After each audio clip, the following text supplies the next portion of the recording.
remember? Do you know what? The first time we didn't... I don't think I do. Yeah, this was Voice Music. You could see me struggling, wearing all the hats, you know, being my own camera director, playing, recording, making sure everything is recorded right, so it's a little bit much. But anyways, it's not about me, it's about the guitar. And about these two gentlemen who inspired this video. They are demonstrating two of my heroes, actually, or at least the one on the left, Rob Harris on the right, was new to me. After I read his credentials, you know, the credits where he already appeared, he was no longer new to me, but I hadn't known his name, his contributions only. So Mark Lettieri on the left with his own band, and also often a member of Snarky Puppy, and they both play a PRS Fiore with slightly different wiring, definitely different wiring from the Silver Skies and from a regular standard Stratocaster, I would say. And this reminded me, I had done another video on the Freeway Switch in this guitar, and I thought, well, I'd do another one, a little updated one.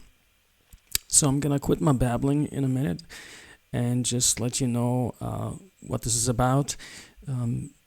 You have these regular single calls here. Of course, the layout, the configuration on the PRS Fiore also features a real humbucker in the back position, which I don't have here on this guitar. So they have a advantage here, a little bit more variation even than I do. But the other sounds, like the parallel sounds, when you combine two single calls into a parallel setting, or as he taps the coil, and you know, it's not really a coil tap on the humbucker of the Fiore, but a parallel wiring. It kind of thins out the sound of the humbucker because it rewires, or you know, reconfigures the two coils inside to be wired in parallel instead of in series, which is your standard Stratocaster setting. I mean your standard your standard humbucker setting. The signal goes through both coils one after another, and they kind of double up. And with the parallel setting, they go through each coil, you know, individually, but you still get the hum canceling because the two coils are, you know, in reverse polarity, which is something you have on a Stratocaster already. For example, in your fourth position, if you compare it to the first neck position, and if you had a distorted sound, then you would hear the hum. Now here with the clean sound, you don't hear it. And the fourth position actually wires those two here in reverse, and that's also what the parallel setting in a real humbucker does. So they're both very similar. It's not the same. You can hear it in a difference, and I'm going to show it in a minute. So the first sound I was using is the second position. Yeah. But actually, I was not using that. I was using the second position upward, like you pull it towards the body, and it activates a second, I call it switching lane or switching axis. It's also a 5-way, but with the new configurations, and in this case it has all three activated, all three single coil pickups activated in parallel.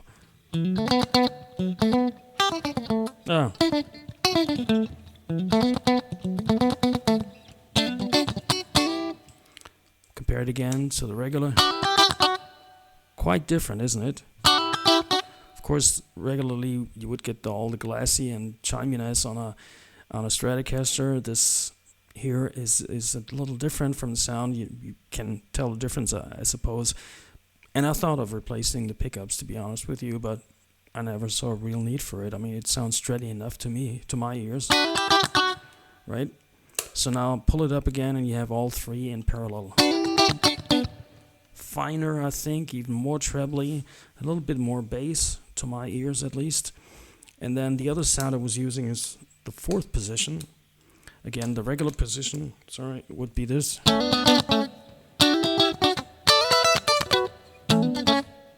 Also, a very known sound on a Stratocaster for rhythm guitar.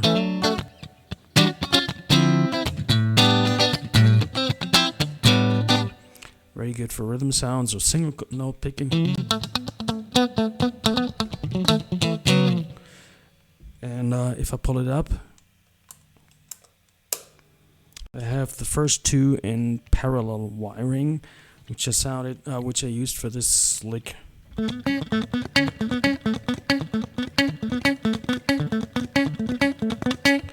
You can hear it's a little beefier, it's a little thicker than your regular.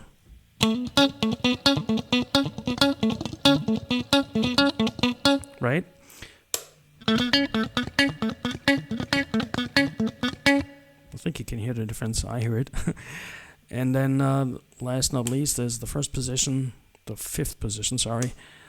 the neck, just the neck engaged. And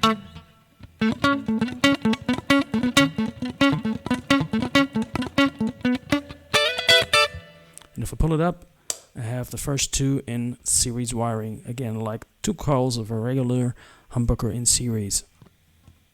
You can hear it's thicker compared to the neck.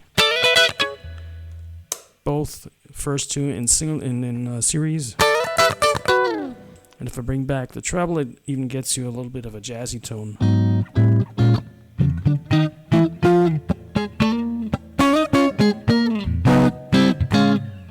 I think it distorted a little bit here, sorry for that. Then of course the crunchy tones where they go into the soloing, and I kind of muddled along and spoke into their soloing, which you wouldn't do normally in a session. This is just for demonstration purposes. So again, we have the bridge pickup in regular position, just the single coil of the bridge, and activate a little crunchy tone here. It's a set of fixed wired emulation circuits and a little practice amp. So typical brittle, little thin sound might be good for some tones, but actually not very usable for soloing.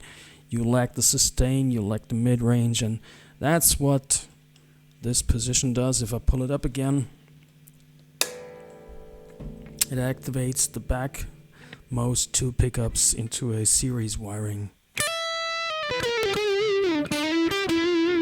Compare it. More treble, but less body. Less treble, more body. Much more sustain, even for a distorted crunch tone. Then in the second position, we know that's the three here in parallel. That's very good for if you want to clean it up, bring back the treble. It's almost clean, right? Dial it in back, the volume. Not the treble, the volume. You get all crunchy, bring it back, cleans it up, right?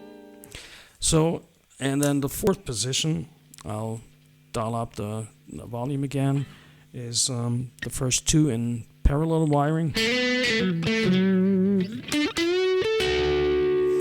And the advantage is that you still get the hum cancelling capability, because it's, like I said earlier, it's two coils in reverse polarity, but still different from the regular setting, which would be this one.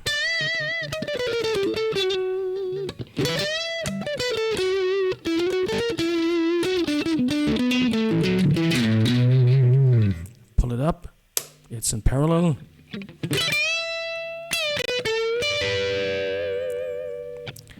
Not that different, but a little bit beefier, I find.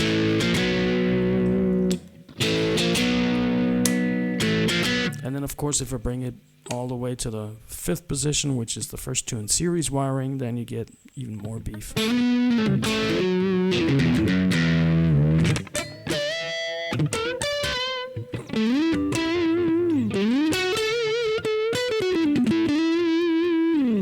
Right?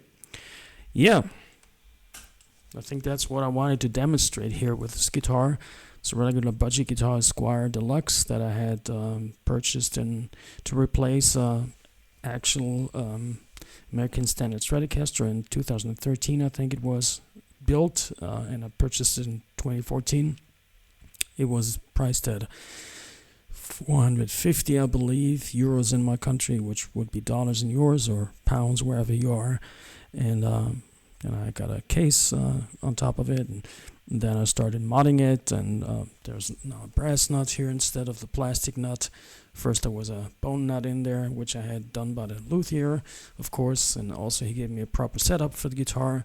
Later on I replaced the iron cast thin trem block with a real thick brass block. I had to adjust the tremolo, of course, because now you have,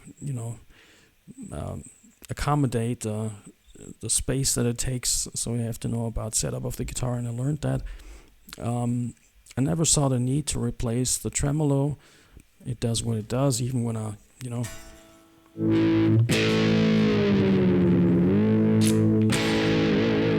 holds tune pretty well.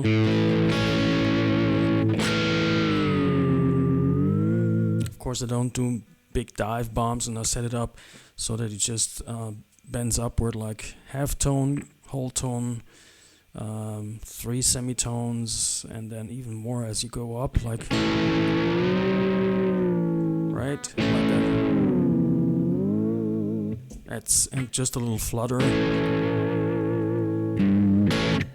So that's about the tremolo.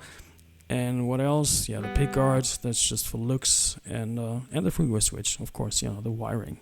So anyways, I think I'll quit my babbling here. I hope you took something away from that. That's Westbound for Westbound Music.